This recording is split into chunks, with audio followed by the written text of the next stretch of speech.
now. Luzon, Visayas, Mindanao. Seamless na!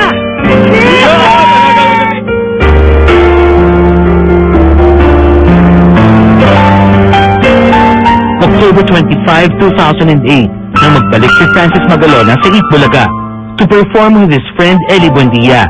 Ito'y matapos ang ilang buwang pagliban sa nasabing programa as its regular host upang ipagpatuloy naman ang kanyang pagpapagamot. Sa araw ding yon, matapos ang kanyang Itbulaga guesting, dumiretso si Francis sa GMA Studio to grace Star Talk's 13th anniversary. You know, it's been a long journey, sometimes sad, sometimes painful, sometimes happy and hopeful, and now to step actually in the studio, grab on the microphone, perform, see all of the people. I'm very happy. I'm glad to be home. Isang Francis M. na puno ng pag-asa ang humarap sa Star Talk, bagay na lalo naming hinangaan sa nag-iisang master rapper. Kanina, stepping on stage, being home, performing with a friend who also has a medical condition, really? This is all part of a healing process. Lalong lumakas kasi parang pakiramdam ko, kung titignan mo yung episode kanina, kung susuliin mong mabuti, this is a victory not only for the ratings game or anything, this is a victory for sick people all over. Kasi for me with cancer, for Ellie with this heart condition, pinakita namin na we can stand up against this illness and represent and be normal people, at least one day at a time. Although that was Francis's last appearance on the show, it wouldn't be the last time that Star Talk will hear from him. Doon pa nga nag-umpisa ang pangakong regular niya kaming babalitaan ukol sa kanyang kalusugan. February 7, sa isang phone touch interview kung saan kausap niya ang Star Talk host at kaibigan si Joey De Leon. Naroon pa rin ang pag-asa at sigla sa tinig nito. By March, babalik na yung sister ko. Marso yung transplant ba rin schedule? Yeah. Okay. Pare, ano ang mga iniisip mo? Ikaw ba may... Iniisip ko, lugi ako eh. Kasi hindi ako kasama dyan sa New Jersey eh.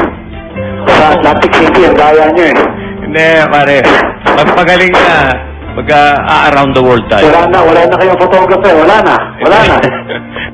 He even shared with us his plans the moment he steps out of the hospital. Ako, paglabas ko rito, recording ulit, mga isang kanta, dalawa, and then, pasok na ulit sa hospital, gawin na yung radiation yung 4 days, and then mag-recuperate ng konti, and then straight na yan sa transplant. Okay, kailan ba release nito, pare? Sana mauna yung release mo bago yung release nito. Mas maganda. Kailan? Siguro, syempre, sa March naman, meron naman silang concert in EHEB, so siguro after March, hopefully.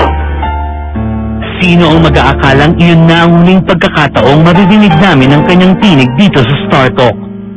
Sir, miss na miss ko na kayo. Okay, sige. Gusto ko bumalik na sa Bulalo. Sa akin nyo na ako doon sa sa Atlantic City. Pwede ka pa humabol, magpagaling ka ng gusto. At konting tulong doon, matutuluyan. Pare! Yes, sir. Pahinga ka na. I love you, pare. I love you too, sir. Sa nag-iisang master rapper, Francis Magalona, salamat sa pagtitiwalang ibinigay mo sa Star Talk. Mananatili sa aming puso at isipan ang alaala ng imahe mong puno ng sigla at pag-asa at ang tinig mong nagsisilbing hudyat na mag-uumpisa na naman ang panibagong laban. Luzon, Visayas, Mindanao, handa na ba kayo? Seamless na! Luzon, Visayas, Mindanao, seamless na!